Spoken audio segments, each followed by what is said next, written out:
एक पढ़ी लिखी, अच्छे घर की महिला मनोचिकित्सक डॉक्टर के पास जाकर कहती है, डॉक्टर साहब, मेरा पूरा जीवन निकल गया, पर मुझे खुशी नहीं मिली।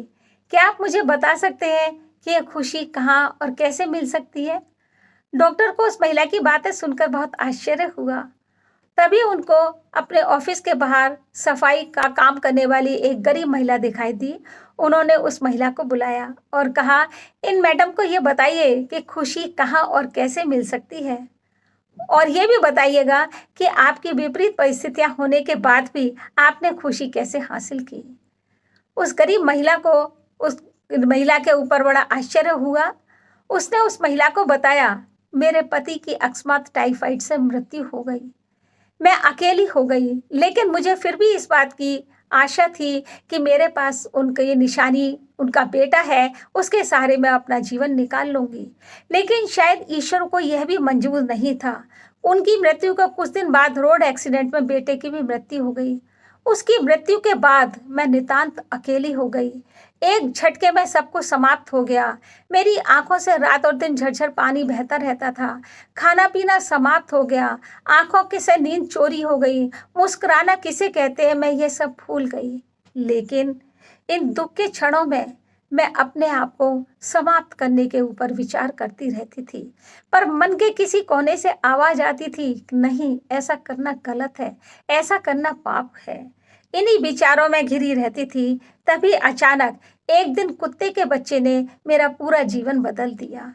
एक दिन जब मैं काम से वापस लौटकर घर जा रही थी, तभी एक कुत्ते का बच्चा मेरे पीछे पीछे घर तक आ गया।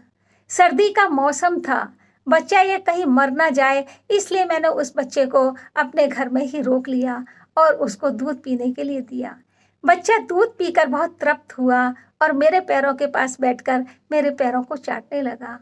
तब मुझे लगा कि नहीं, अभी दुनिया में मुझे कुछ चाहने वाले लोग हैं, मुझे कुछ प्यार करने वाले लोग हैं, और मुझे खुशी ढूंढने का मौका मिल गया।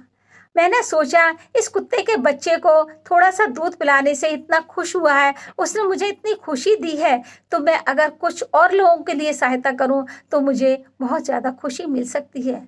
अगले दिन से ही मैंने गरीब बच्चों को कुछ चीज़ें बांटनी शुरू कर दी। अब बच्चे हर रोज़ मुझे बड़ी उम्मीद से, बड़ी आशा से देखते थे और आंटी आंटी कह करके मुझे धन्यवाद देते थे। तब मुझे बहुत खुशी मिलती थी और मैं हर रोज़ कुछ नया करने की सोचती थी।